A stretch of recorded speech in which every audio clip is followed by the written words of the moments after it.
They said looking into Dante Moretti's eyes was a death sentence, but looking at his dogs? That was an immediate execution. Brutus and Nero were 200 pounds of pure, muscle-bound rage, trained killers that no one, not even Dante's own handlers, could touch without bleeding. The entire underworld trembled when those chains rattled. But on a rainy Tuesday, in a room full of armed hitmen, paralyzed by fear, a trembling waitress didn't run. She didn't scream. She simply made one small, silent hand gesture. And what the beasts did next brought the most dangerous man in the city to his knees. The Velvet Room wasn't just a restaurant. It was a neutral ground for the city's most ruthless predators.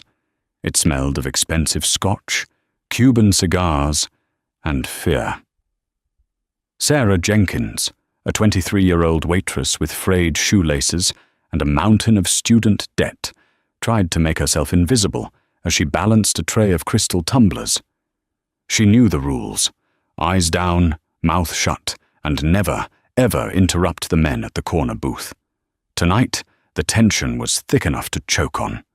The air conditioning was humming, but sweat beaded on the forehead of the floor manager, Mr. Henderson. The reason for the anxiety had just pulled up to the curb in a matte black convoy: Dante Moretti, the capo of the East Coast. He didn't walk in alone.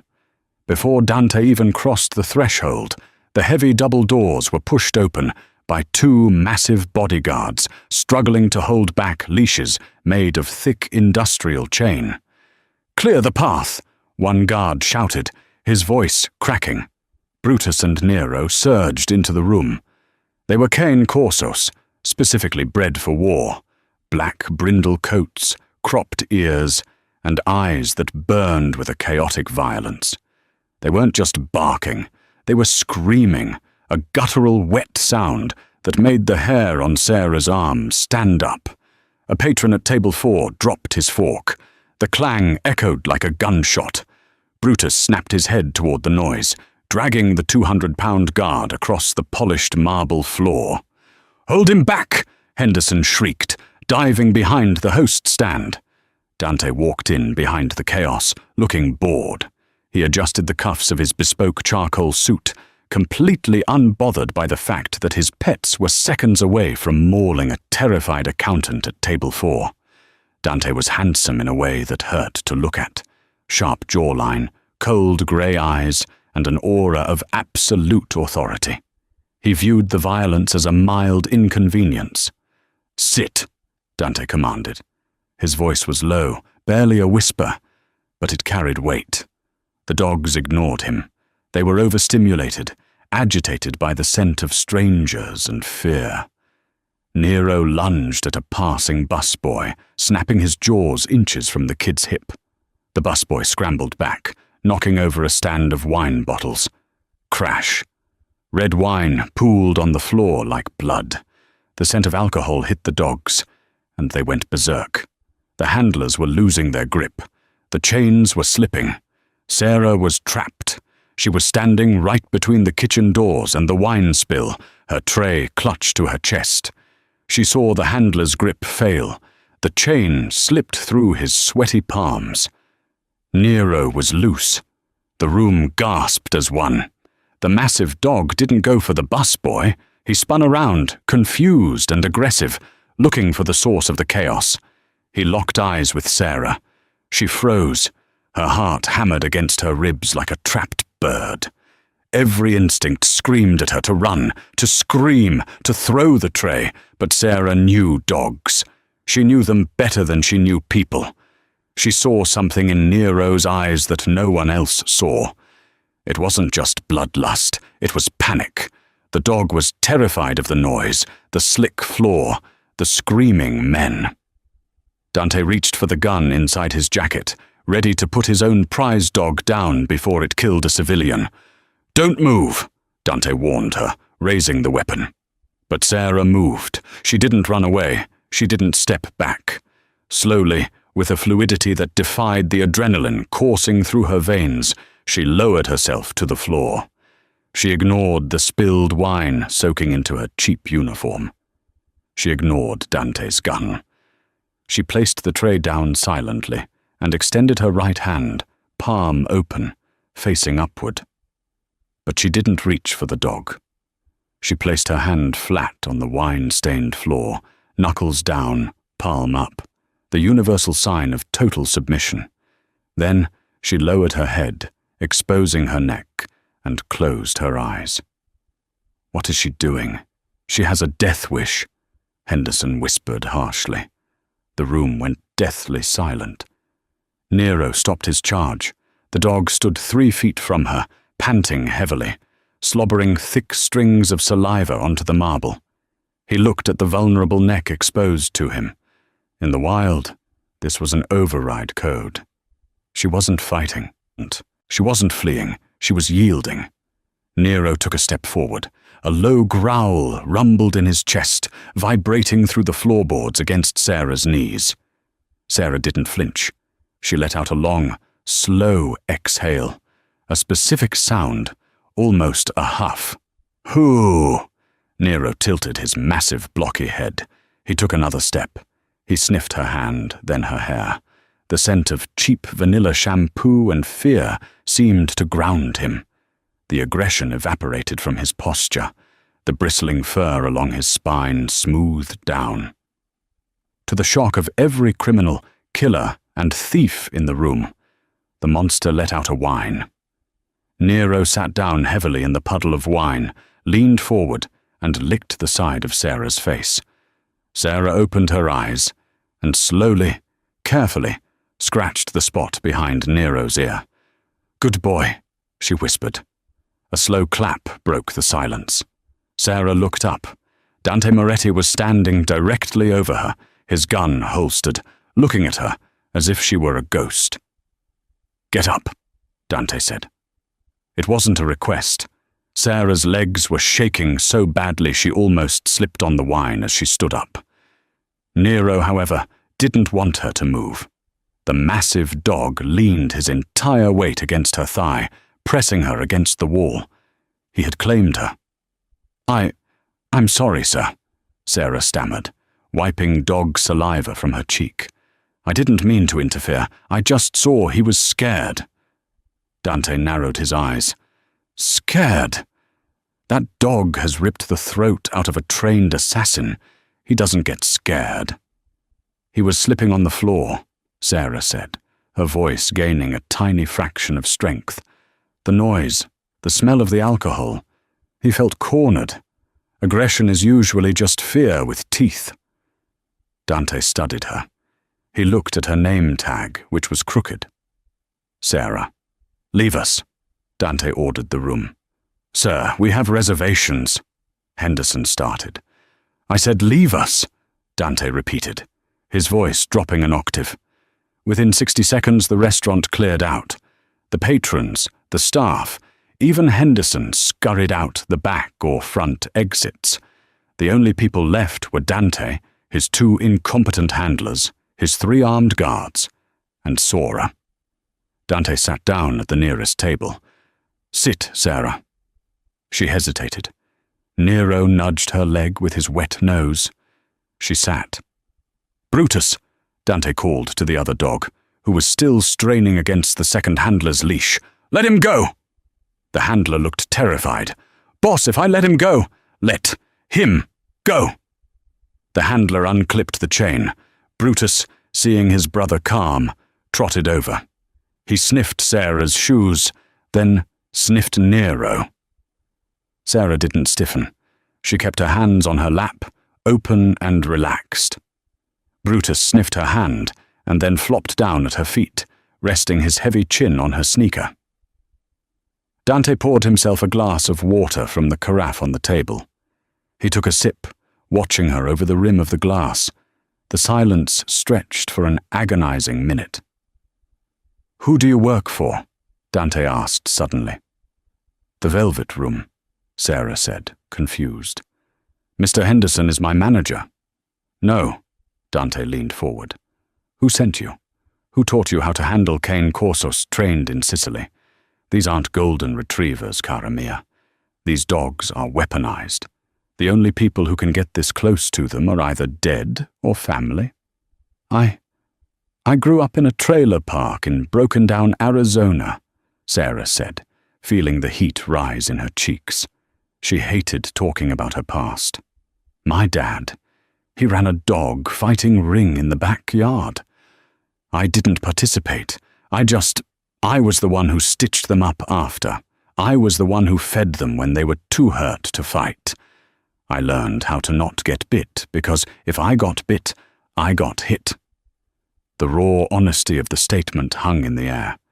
Dante's expression didn't change, but a flicker of something passed through his eyes. Respect? Or perhaps suspicion?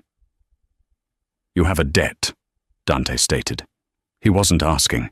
He was looking at her worn-out shoes, her tired eyes, the way she flinched when he moved his hand too fast. Student loans? Medical bills? My brother, Sarah whispered. He's in trouble. I'm paying off his mistakes. Dante reached into his jacket pocket, the guards tense, thinking he was going for a weapon again. Instead, he pulled out a thick envelope of cash he had brought for the poker game that was no longer happening. He tossed it onto the table. It landed with a heavy thud. That's $10,000, Dante said. Take it. Sarah stared at the money. It was more than she made in 6 months. I can't take that. I didn't do anything. You saved my dog, Dante said, his voice hardening.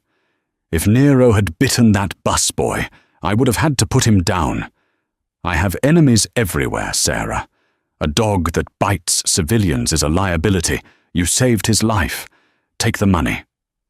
Sarah reached out, her hand trembling. As her fingers brushed the envelope, Brutus growled. Not at her. He growled at the door. Dante froze. The handlers froze. The front door of the restaurant, which had been locked by the guards, clicked. The lock was being picked. Get down, Dante roared. He flipped the table, grabbing Sarah by the arm and dragging her behind the heavy mahogany bar, just as the front windows shattered. Crash! Gunfire erupted. Automatic rounds shredded the upholstery where Sarah had been sitting seconds ago. The peaceful moment was obliterated. Stay down! Dante pressed his hand on her shoulder, pushing her flat against the dirty floor behind the bar. Brutus and Nero didn't cower this time. The gunfire was familiar to them. They were barking. Deep, rhythmic barks that signaled they were ready to kill. My men are outside. How did they get past? Dante hissed into his radio, but there was only static. We're compromised. He looked at Sarah. She was curled in a ball, her hands over her ears, shaking, but she wasn't screaming. She was looking at the dogs. Nero, Brutus, heel! Dante shouted, trying to keep the dogs from charging into the kill zone. They hesitated, their instincts warring with their training. They won't listen with the noise, Sarah yelled over the sound of shattering glass. You have to anchor them. What? Dante snapped, firing 2 shots over the bar toward the entrance. They need an anchor. Sarah scrambled forward, grabbing a heavy bag of ice from the open cooler. She whistled, a sharp, piercing sound that cut through the gunfire. Both dogs whipped their heads around. Sarah slammed the bag of ice onto the floor next to Dante. Here, place, she commanded, pointing to the spot next to the boss. Miraculously, the dogs scrambled behind the bar, pressing their bodies against Dante and Sarah, creating a living wall of muscle. Dante looked at her, breathless. He reloaded his clip. If we get out of this alive, Sarah, he shouted over the roar of a shotgun blast, taking out the top shelf of liquor. You're quitting this job. And doing what? She yelled back. Working for me, Dante said, firing back. You're the only one who can control the damn dogs, and apparently I'm going to need them tonight. A grenade rolled across the floor of the dining room. Move! Dante covered her body with his own as the explosion rocked the building, plunging them into darkness. The ringing in Sarah's ears was deafening, a high-pitched whine that drowned out the world. She coughed, the taste of drywall dust and acrid smoke coating her tongue. Something heavy was pressing her into the wet floorboards behind the bar. It was Dante. He wasn't moving. "Mr. Moretti?" she rasped, her voice sounding foreign to her own ears. The dogs were whining. It was a frantic, high-pitched sound that cut through the tinnitus. Sarah pushed against Dante's chest. He groaned, a low, pained sound, and rolled off her. The movement revealed a jagged shard of glass, easily 4 inches long, embedded deep in his left shoulder, soaking his grey suit jacket in a terrifyingly dark shade of crimson. "The dogs!" Dante gritted out, his eyes squeezed shut. "Control them." Sarah looked up. The explosion had blown out the front facade of the velvet room. Through the smoke, she could see shadows moving, men with rifles stepping over the debris. They were coming to finish the job. Brutus and Nero were pacing frantically in the small space behind the bar, their nails clicking on the broken glass. Their hackles were raised, lips curled back to reveal teeth that could snap bone. They were in a red zone state, ready to kill anything that moved, including Dante or Sarah if they were startled. Sarah forced herself to breathe. She couldn't panic. If she panicked, the dogs would attack. "Hey," she whispered, not to Dante, but to the beasts. She made a sharp tisk sound. Both heads snapped toward her. She held up a single finger. "Wait." It was a command she used on the strays back in Arizona. It meant focus. "We have to move," Dante hissed, struggling to sit up. He was pale, sweating profusely. "Back exit, my driver. Heavily armored SUV in the alley." "Can you walk?" Sarah asked, grabbing a bar towel and pressing it firmly around the glass in his shoulder. Dante let out a sharp curse, but nodded. "Help me up." Sarah hooked her arm under his good side. He was heavy, a wall of muscle, but adrenaline gave her strength she didn't know she possessed. As they stood, the shadows in the smoke drew closer. "Check the bodies," a voice shouted from the dining room. "Find Moretti." "Heel," Sarah commanded the dogs, snapping her fingers against her thigh. To Dante's disbelief, the 200-pound monsters flanked them perfectly, pressing close to their legs as they stumbled toward the kitchen swing doors. They weren't pulling on the invisible leashes, they were escorting. They burst into the kitchen. The stainless steel prep tables were overturned. The chefs had fled long ago. Sarah kicked the back door open, leading them into the torrential rain of the alleyway. A black Cadillac Escalade was idling there, its passenger side door riddled with bullet holes, but the glass intact. The driver, a man with a shaved head and a scar running through his eyebrow, jumped out, gun drawn. "Boss!" the driver yelled. "Luca, drive!" Dante roared, stumbling as his knees gave out. Sarah caught him, but she was slipping on the wet pavement. Nero barked, a thunderous sound that made Luca flinch and point his gun at the dog. "Don't!" Sarah screamed, shielding the dog with her body. "He's protecting us!" "Get them in the car!"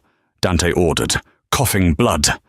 It was a chaotic tangle of limbs and wet fur. Sarah shoved Brutus into the back seat, then Nero. She helped shove Dante in next to them, and she scrambled in last, slamming the heavy armored door, just as gunfire erupted at the alley entrance. Bullets pinged harmlessly off the reinforced steel body of the car. Luca floored the gas. The SUV screeched out of the alley, fishtailing on the wet asphalt, before gripping the road and tearing off into the night. Inside the car, it was a pressure cooker. The air smelled of copper blood, wet dog, and fear. Dante was slumped against the window, his breathing shallow. The dogs were agitated by the speed and the smell of their master's blood. Nero began to growl low in his throat, eyeing Luca in the driver's seat. "The dog is going to bite my head off, boss," Luca shouted, glancing in the rearview mirror, his eyes wide with panic. "No, he isn't," Sarah said firmly. She sat in the middle seat, squeezed between the two massive animals. She reached out with both hands, burying her fingers into the thick fur of their necks. She began to massage the pressure points behind their ears, a technique she'd learned from her father to calm fighting dogs coming down from an adrenaline high. "Easy," she murmured, keeping her breathing rhythmic and slow. "Easy, boys. We're safe. We're safe." The effect was hypnotic. The rhythmic motion of the car combined with Sarah's touch began to sedate them. Nero rested his heavy head on Sarah's lap, drooling onto her apron. Brutus leaned against Dante's uninjured side, whining softly. Dante turned his head, his eyes half open, watching her. He was losing blood fast, his skin turning a waxy grey. "You," Dante whispered, his voice slurring. "Who are you?" "Just a waitress," Sarah said, her voice trembling now that the immediate threat was over.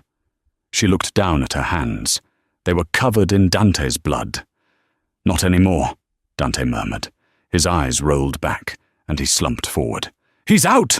Sarah screamed. "Drive faster!" The SUV tore through the city limits, heading toward the hills where the lights of the city faded into the darkness of the private estates. They weren't going to a hospital. They were going to the fortress. The Moretti estate wasn't a house, it was a compound. High stone walls topped with electrified fencing, cameras swiveling on every corner, and armed guards patrolling the perimeter with German shepherds. But when the SUV screeched to a halt in the circular driveway, the German shepherds cowered. They smelled the apex predators in the back seat. The back doors were ripped open by a medical team. "Stabilize him! Get him to the trauma wing!" Sarah was shoved aside. She stood on the wet gravel, shivering in the rain, watching as they pulled Dante onto a stretcher. He looked dead. The invincible king of the underworld looked like a broken doll. "Secure the dogs!" a guard shouted, reaching for Brutus's collar. Snap! Brutus lunged, his jaws snapping inches from the guard's hand. The guard stumbled back, reaching for his taser. "Don't touch them!" Sarah yelled, stepping in front of the dogs again. "They don't know you. You'll get killed." Luca, the driver, stepped out of the SUV. He wiped sweat from his forehead. "Stand down," he ordered the guards. He looked at Sarah with a newfound, albeit grudging, respect. "Let her handle them. She's the only reason I still have a throat." "Where do I take them?" Sarah asked, soaked to the bone, her waitress uniform clinging to her skin. "The kennels are by the east wing," Luca said, pointing. "But these two, they usually sleep in the boss's room." "Take them there," a new voice commanded. Sarah turned. Standing under the portico was an older woman, elegant and severe, wearing a silk dressing gown that probably cost more than Sarah's entire life earnings. This was Vittoria Moretti, Dante's mother. Her eyes were red-rimmed, but dry. She was a woman who had buried a husband and feared burying a son. "If my son dies," Vittoria said coldly, looking at Sarah, "you will explain to me why you are alive and he is not. But for now, get those beasts out of the rain." 3 hours later, Sarah sat on the edge of a velvet armchair in a library that was larger than the trailer she grew up in. She had been given a change of clothes, a pair of cashmere sweatpants, and an oversized t-shirt that smelled like sandalwood. Dante's smell. The dogs were asleep on a Persian rug by the fireplace.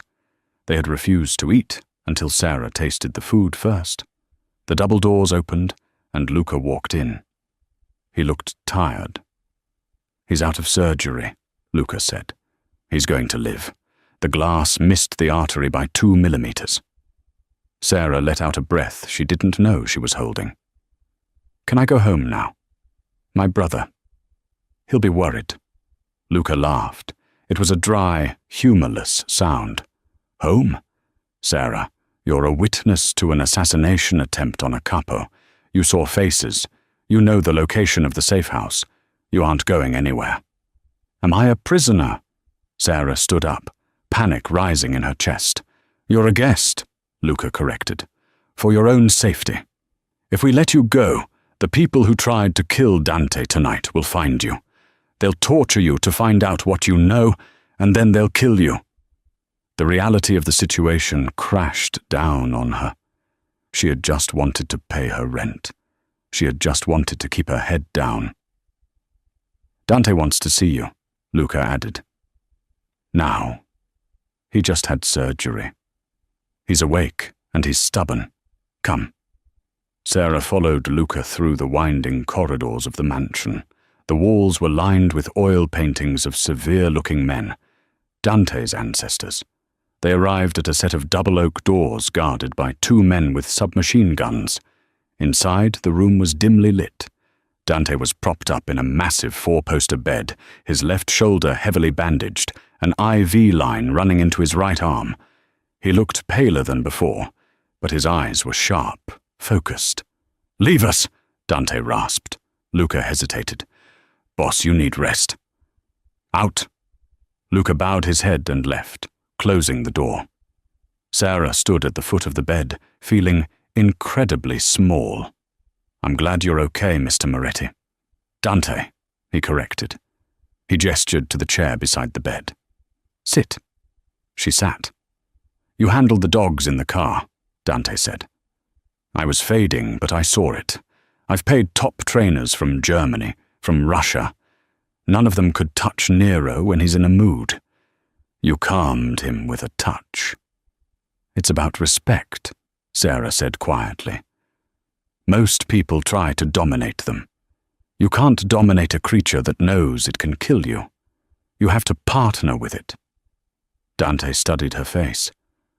"I looked into you, Sarah Jenkins, while the doctors were stitching me up. I know about your father. I know about the debts." Sarah stiffened. "That's private."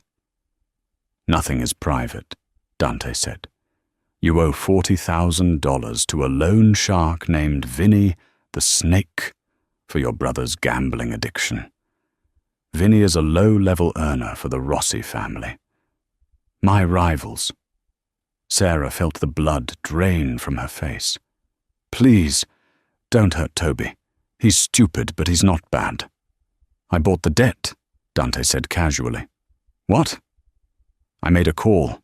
I bought your debt. You don't owe Vinny anything anymore. You owe me." Sarah's hands curled into fists. "I can't pay you $40,000. I make minimum wage plus tips." "I don't want your money," Dante said. He shifted, wincing as the pain flared in his shoulder. "I want your talent." "My talent?" "My security team is compromised," Dante revealed, his voice dropping to a dangerous whisper. "Someone on the inside gave up my location tonight. I can't trust my men. I can't trust my drivers. The only things in this house I trust absolutely are Brutus and Nero. But they are useless if they are uncontrolled." Dante looked her dead in the eye. "I'm offering you a job. You will be the personal handler for the dogs. You will live here. You will feed them, train them, and ensure that when I need them to rip someone's throat out, they do it on command.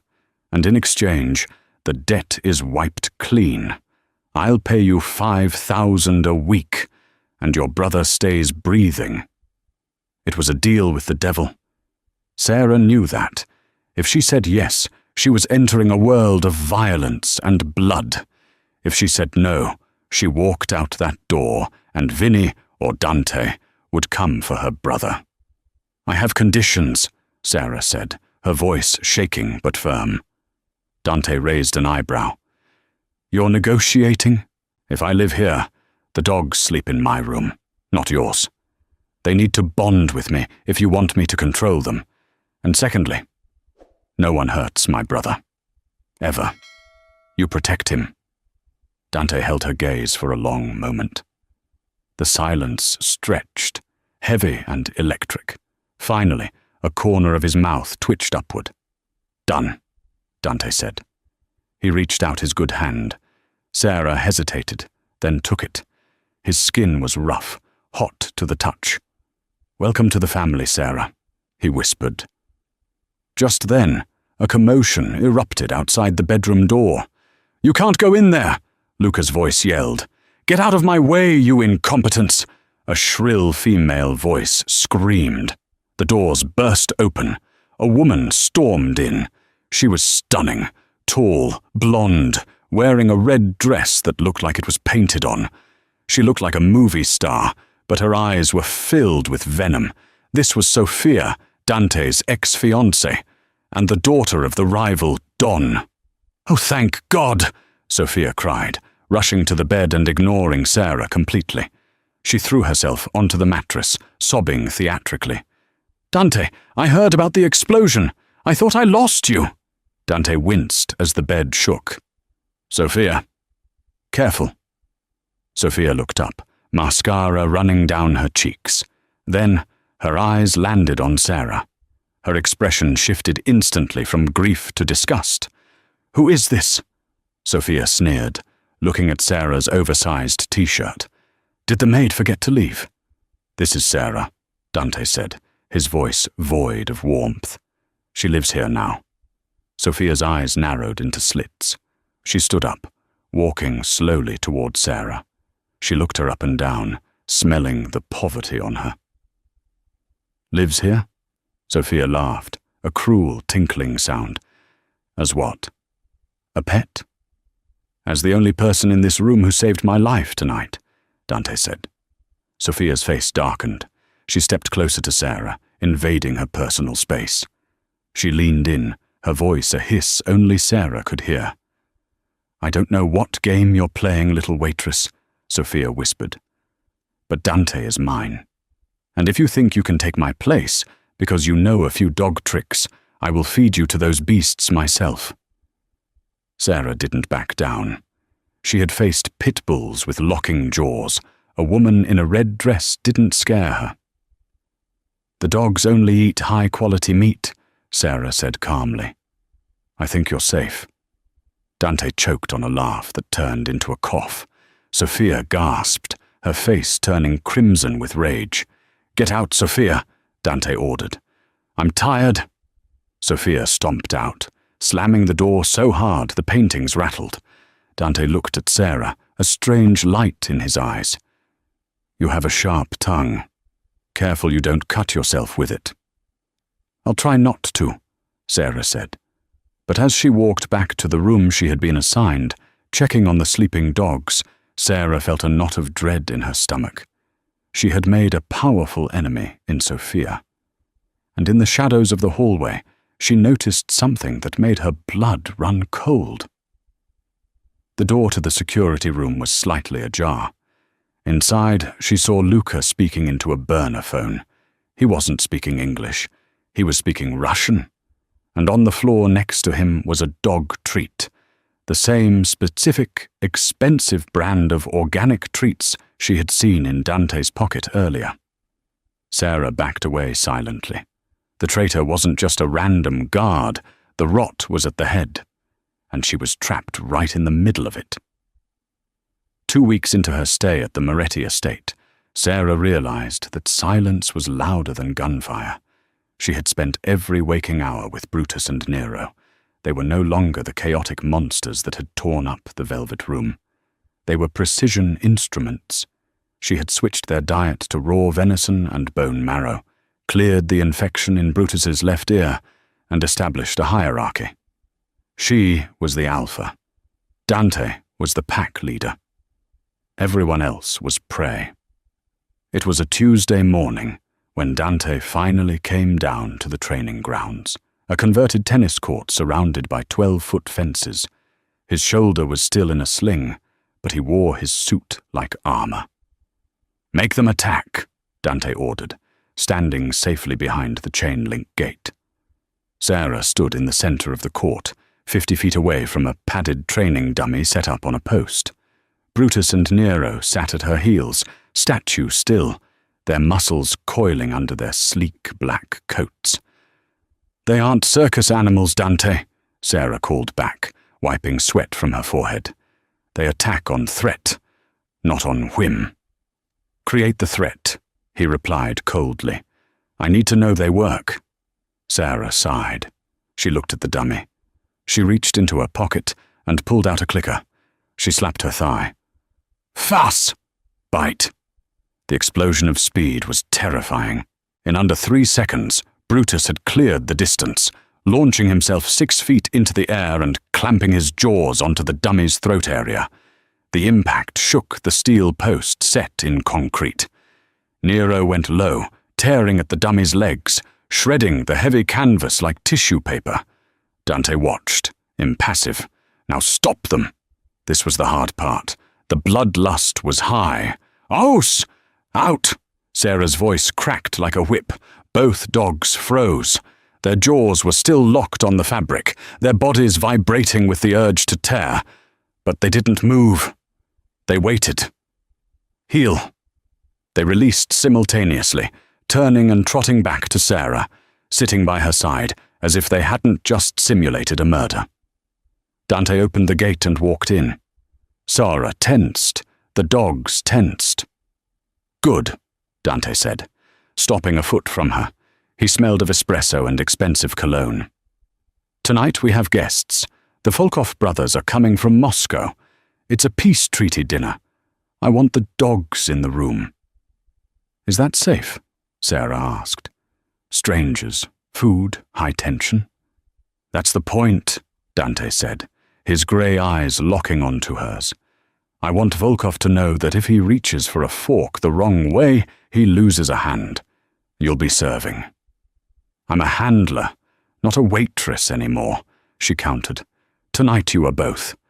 Wear the black dress Vittoria bought you. And Sarah?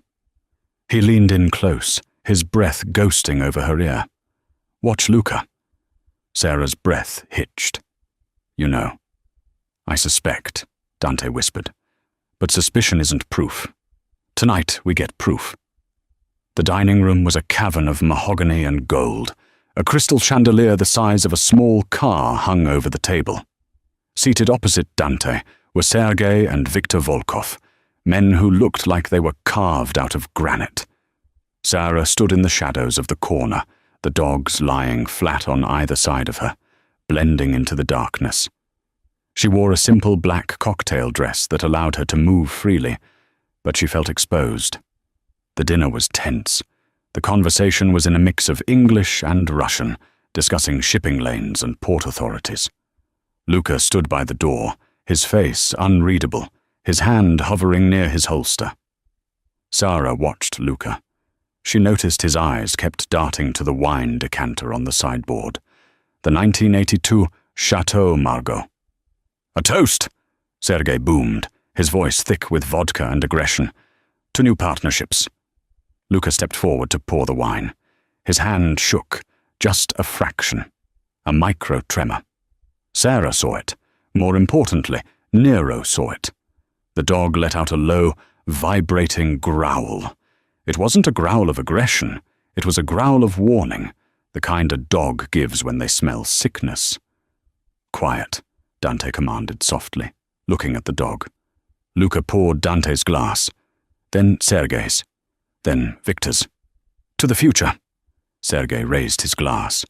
Dante lifted the crystal goblet. The ruby liquid swirled. Sarah's heart hammered. She remembered the specific treat she saw in Luca's hand days ago, a brand used to mask the scent of bitter almonds, cyanide, or perhaps ricin. Dogs could smell chemical changes in the air that humans couldn't even register. Nero wasn't growling at Luca. He was growling at the chemical scent radiating from the glass. "Don't drink it!" Sarah screamed. She didn't wait for permission. She sprinted across the room. "What the—" Sergei stood up, reaching for his gun.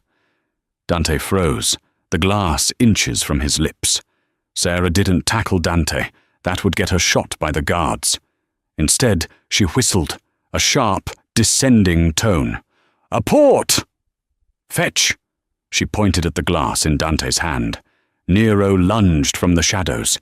He didn't bite Dante. He jumped up, his massive paws hitting the table, and with surgical precision, he head-butted Dante's hand. The glass flew across the room, shattering against the stone fireplace. The expensive wine hissed as it hit the hot embers. Hiss. Not a steam hiss, a chemical hiss. The fire flared green for a split second. Silence descended on the room. Absolute, suffocating silence. Sergei looked at the green flame, then at his own glass. He slowly set it down. Dante looked at the shattered glass, then at Sarah, who was standing panting by the table, her hand on Nero's collar. Finally, he turned his gaze to Luca. "Luca," Dante said, his voice terrifyingly calm. "Why did the fire turn green?" Luca's face crumbled. The mask of the loyal soldier fell away, revealing a terrified boy. "Boss, they have my sister, the Rossi family. They took my sister." Luca went for his gun. He was fast, but Brutus was faster. Before Luca could clear the holster, the second dog hit him from the blind side. The impact sounded like a car crash. Luca hit the floor screaming as Brutus clamped down on his forearm, crushing the radius and ulna instantly. "Call him off!" Luca shrieked, thrashing. "Call him off!" "Leave him," Dante commanded. Brutus held the arm, growling deep in his chest, waiting for the order to finish the job. Dante stood up, adjusting his suit jacket. He looked at the Russian brothers. "Gentlemen, it seems my domestic staff needs discipline. The wine was compromised. I suggest we switch to vodka." Sergei Volkov laughed, a deep, booming belly laugh. He clapped his hands. "I like you, Moretti, and I like the girl. She has, how do you say, balls." Dante looked at Sarah. There was no amusement in his eyes, only a burning intensity that made her knees weak. "Yes," Dante said softly. "She does." The aftermath of the dinner was efficient and brutal. The Russians left with a signed contract. Luca was dragged to the basement cells by the remaining loyal guards. Sarah sat on the floor of the library, her dress ruined, stroking Nero's head. Her hands were shaking. She had just orchestrated a mauling. She had saved a life. But at what cost? The doors opened. Dante walked in. He had discarded his jacket and tie. His white shirt was unbuttoned at the collar, revealing the bandage on his shoulder. He carried 2 glasses of whiskey. He handed one to Sarah. "Drink," he said. She took it and downed half in one burn. "Is he dead? Luca?" "Not yet," Dante said, sitting in the armchair opposite her. "He is talking. He confirmed what you suspected. He was working for the Rossis. Sophia put him up to it. She used his sister as leverage." "What happens now?" Sarah asked. "Now," Dante said, leaning forward, "we go to war. The Rossis tried to kill me in my own home. They tried to poison my guests. If I don't retaliate tonight, I look weak. And if I look weak, I'm dead." "We?" Sarah asked. "You're the handler," Dante said. "I'm taking the dogs." "You can't handle them alone in a firefight," Sarah argued. "They track off your emotions. If you're angry, they'll be reckless. They need a grounding wire. That's me." Dante studied her. The adrenaline of the night had stripped away the social barriers between them. He reached out and tucked a loose strand of hair behind her ear. His fingers lingered on her jawline. "You should run, Sarah," he whispered. "Take the money I gave you. Go to Canada. This life, it eats people." "I'm not leaving the dogs," Sarah whispered back. "And I'm not leaving you."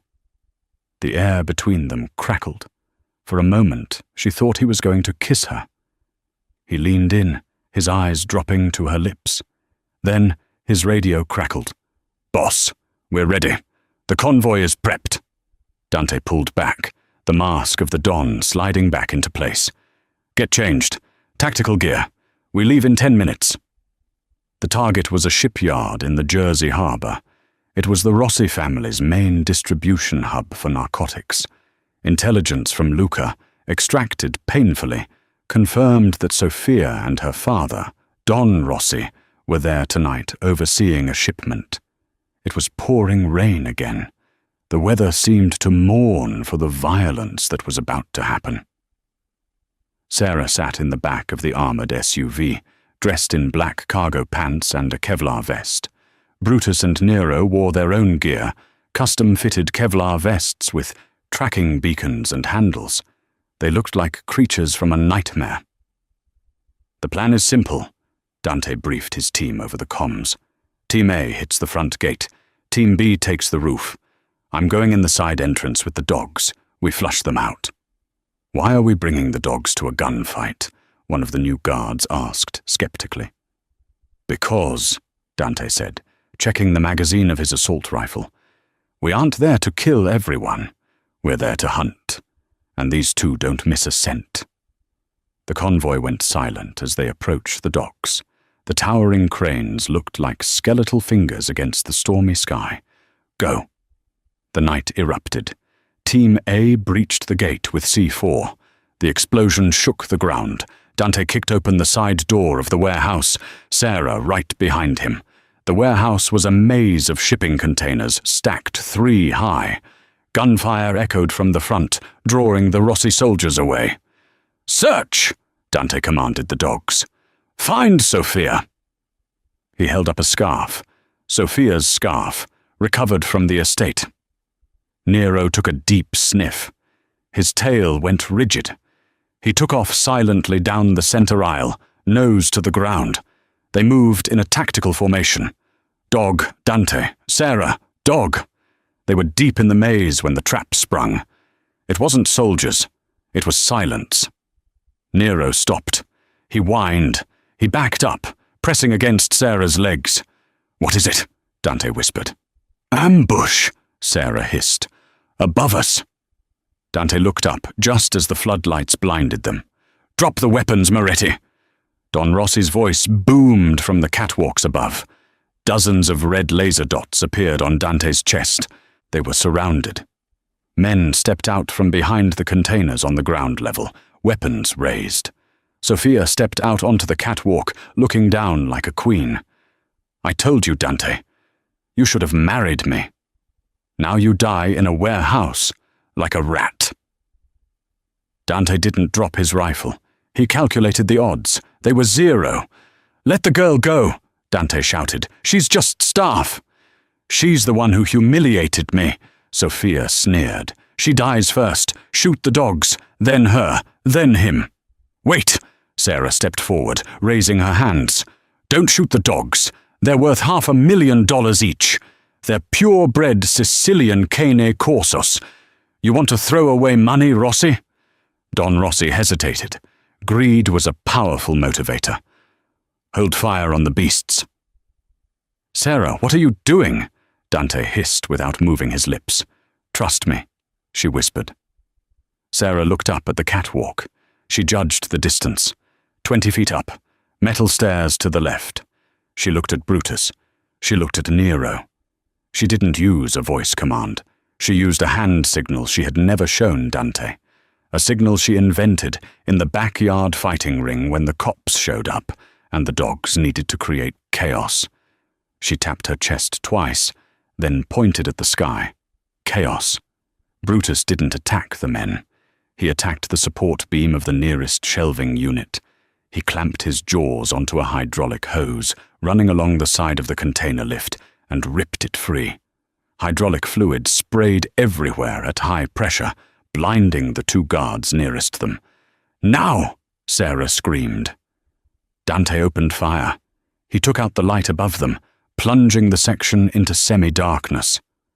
"Kill them!" Rossi screamed. But the dogs were gone. They were low, fast shadows in the dark. Nero didn't go for the legs. He scrambled up the stacked wooden pallets like a cat, launching himself toward the stairs. Sarah grabbed Dante's vest and yanked him behind a steel container, just as bullets shredded the air where they had been standing. "The stairs!" Sarah yelled. "Nero is going for the high ground." "Cover fire!" Dante roared, leaning out and spraying bullets at the Rossi soldiers advancing on the ground. Sarah wasn't armed with a gun. She had a taser and a knife. A soldier rounded the corner, shotgun raised.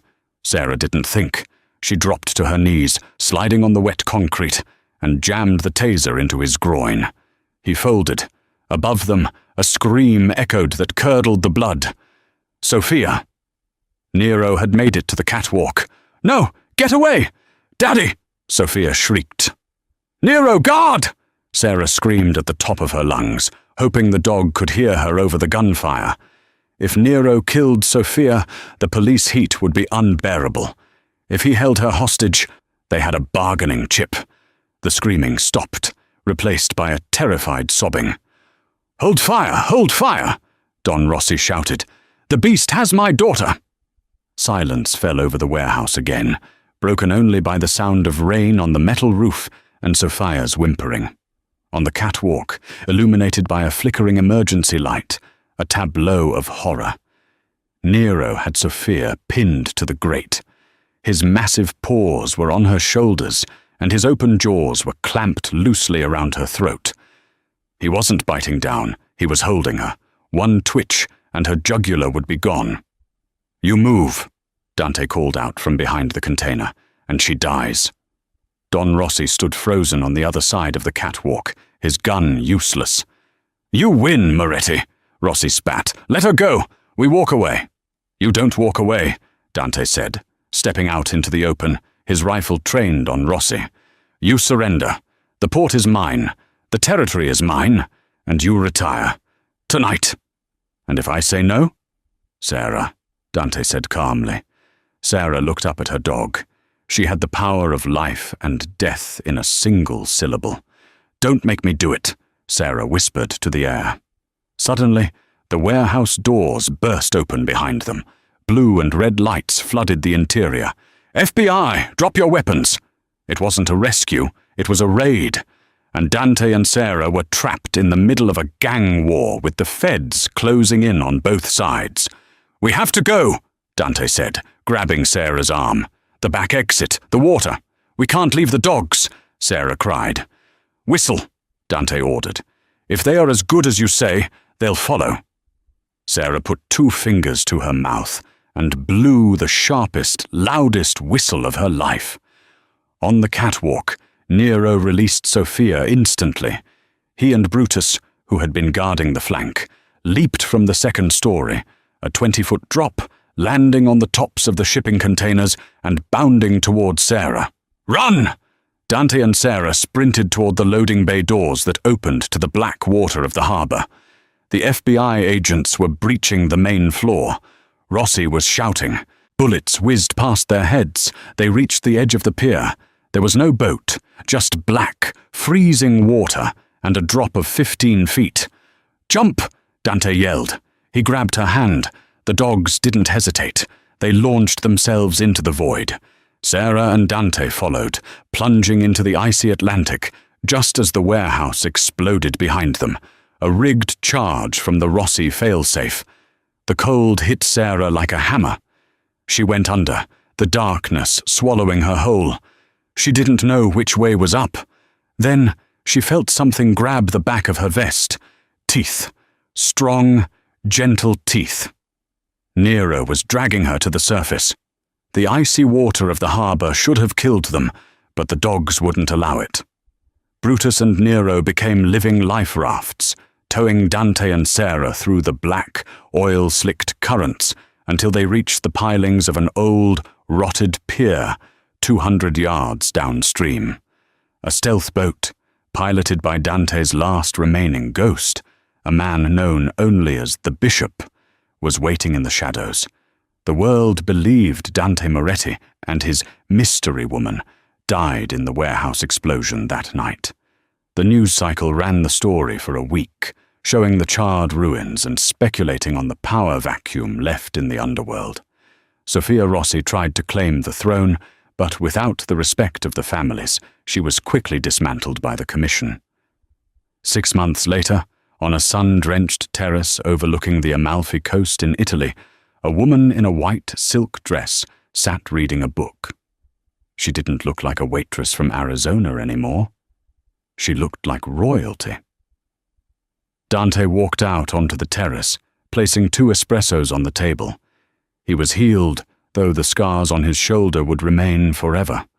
He wore linen and sunglasses, the picture of a retired businessman, but the phone on the table, buzzing with encrypted messages from New York, told a different story.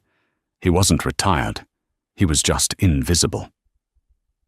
"The commission accepted the terms," Dante said, sitting down. "They know we're alive. They know we have the files Luca stole. They won't touch us." Sarah closed her book. "And Sophia?" "Federal prison. RICO charges. She'll be old before she sees the sky again." Brutus and Nero trotted up from the garden, their coats gleaming in the Italian sun. They didn't look like monsters here. They looked like guardians. Nero rested his heavy head on Sarah's knee, letting out a contented sigh. Dante watched them, a small smile playing on his lips. "You know, my men still talk about you. The waitress who tamed the beasts with a hand wave. They call you the sorceress." Sarah smiled, reaching down to scratch Nero behind the ears. She looked at Dante, her eyes soft but fierce. She extended her hand across the table, palm up, fingers relaxed, the same gesture she had used in the velvet room. "I didn't tame them, Dante," she whispered. "I just understood them. Everyone else saw killers. I saw family." Dante placed his hand in hers, interlacing their fingers. "Then I suppose I'm the lucky one, because you saw the same thing in me." The beasts at their feet closed their eyes, finally at peace, guarding the only two people in the world who mattered. What a ride. From a trembling waitress in a diner to the queen of the underworld living in Italy, Sarah's journey proves that sometimes the scariest beasts just need the right touch. It wasn't about dominance or force. It was about empathy and courage. Sarah saw the fear behind the aggression in Nero, and that single moment of understanding saved her life. And Dante's. If you loved this intense mafia romance and the incredible loyalty of Brutus and Nero, please give this video a massive thumbs up. It really helps the channel grow. Comment below. If you were in Sarah's shoes at the restaurant, would you have run away, or would you have tried to calm the dogs? I want to know what you would do. Don't forget to subscribe and hit that notification bell so you never miss a new story. We drop new dramas every week. Thanks for watching, and I'll see you in the next one.